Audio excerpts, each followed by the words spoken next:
din ang pagyanig sa Haro, Iloilo City gaya sa simbahang ito. Hanggang sa Masbate City, umindayog ang mga chandeliers sa ilang gusali sa lakas ng pagyanig. Naglabasan din ng mga tao sa isang hotel.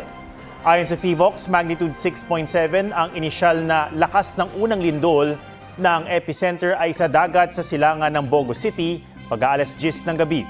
May nakataas ngayong babala ng tsunami dahil sa di pangkaraniwang alon, kaya pinaiwas ang publiko sa tabing dagat sa Leyte, Cebu at Biliran. Nasundan nito ng ilan pang aftershocks na ang pinakamalakas ay magnitude 5.1. Update tayo sa lindol sa Visayas ngayong gabi. Mag-uulat si Femari Dumabok ng GMA Regional TV. Femari, may balita na ba kung ilan ang biktima ng lindol? Yes, Ato. Magandang hapon.